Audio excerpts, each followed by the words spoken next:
Hello, everyone, and welcome to the mill this week. This week you have Carol and Cressida's joining us. Yep, she is purring her hellos here. And today we're going to focus on some Stonemaier updates and kind of do our mill Geekway recap. So first off, a couple big pieces of Stonemaier news. One, if you subscribe to the Rolling Realms newsletter, you would have seen that we got the color dice for Rolling Realms Redux. So I hope you like some more cool colors. All right, and so what I'm going to do, if you want to keep the color dice a surprise, I'm going to pop them up on the screen right about now. And you can see if you like some more cool colors in your life.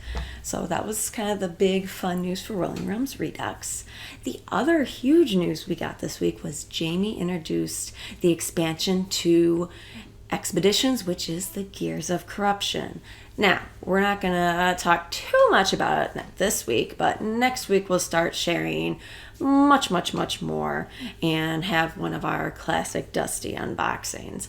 But Jamie's already put the rule book online. So if you can't wait to get it in your hands and you want to start reading that rule book, all you have to do is go to the Stonemaier website and you will see the Gears of Corruption rule book. Jamie also talked about it fairly freely on the live cast, and he's already had a couple design diaries, which he's going to continue to have on the Facebook group and on Board Game Geek. So far we know that he's replaced that one tile that on the map that was slightly off, but there are no more new tiles. And he's also talked about, he hasn't shown much of the new character cards, but we know there's some new characters and companions.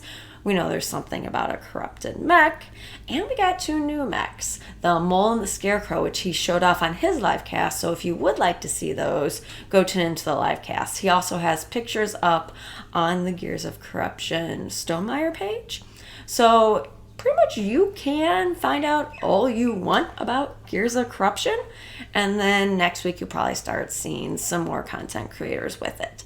So get excited if you're an Expeditions fan, because we have our expansion coming. All right, so those are your big Stonemaier topics this week. The other big thing that happened last weekend was Geekway to the West in St. Louis, which is the convention that a lot of Stonemaier employees, including Jamie, go to because it's local to Stonemaier games. This year, I was the only mill member who was able to get down there, and honestly, I still think it's a great time. It's a nice medium-sized convention, I would say, and as Jamie has touted before, it has this amazing play and win section, which I got to experience as well. Didn't win any games this year, but still had a blast. I got to spend a lot of time with Susanna from Stonemaier Games, and we taught her Heat, which we loved, and she had not played, so that's always a great one, and it was in the play and win. We got in a couple more relaxing comfort games. We always find at conventions that it's nice to play some games that you know, because usually you're learning so many. So we got to play Wormspan and Viticulture. It's just nice to sit down with something you know. It was also cool that for our Wormspan game, I got to play with Susanna, my husband Ben, and both Jamie and Megan. So that was a fun experience. I know you're all going to be surprised when I say Jamie and Megan did really well against the rest of us, even though it was a fairly close game. And honestly, it was just a blast to see the dragons come out. I filled my map, which doesn't matter if I won. I had a lot of pretty cute dragons in there and a lot of those little hatchlings that were getting me a lot of resources. So that was kind of our first day. We played a lot of Nana and Trio. If you've never played that, that's a really small card game. And it's just great casual. It's great for late night. It's great for a filler. And depending upon which version you have, it can play 5 or 6 players. So just kind of that nice, quick, a little bit higher player count game. Probably one of my highlights of the Geekway convention was teaching Susanna Above and Below. As many of you might know, I absolutely love Locket games, and Susanna hasn't played many of them. So that's one that was on my shelf of opportunity. Near and Far is the one that kind of gave me the board game bug, and I never had a chance to actually go back to my copy of Above and Below. So we had a great time with it, a little bit lighter Ryan Locket game, and it was really fun. So those were some of my Geekway highlights. As Jamie mentioned, I also got to teach him Witcher Old World, which that's a if you're playing that one, no, you're in for a little bit longer game, especially if it's a teaching game. But if you like narrative combined with some deck building, some battles, and like some really interesting mechanisms with that, then it's definitely a game to check out.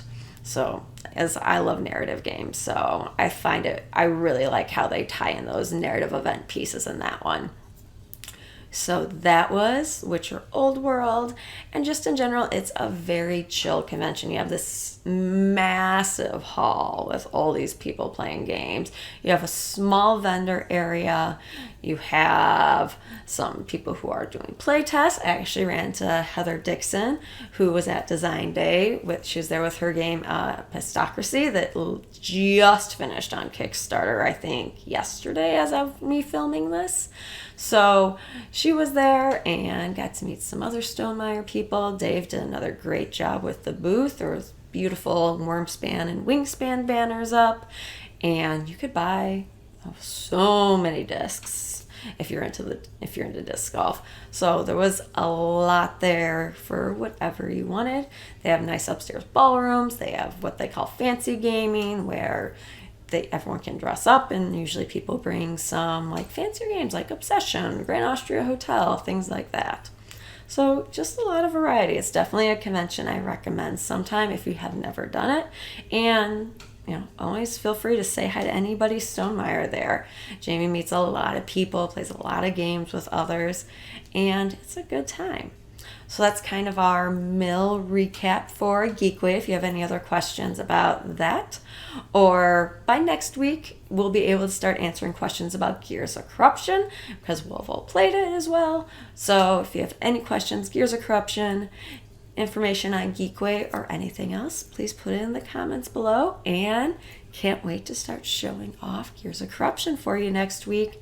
Have a great week whenever you're watching this. Bye.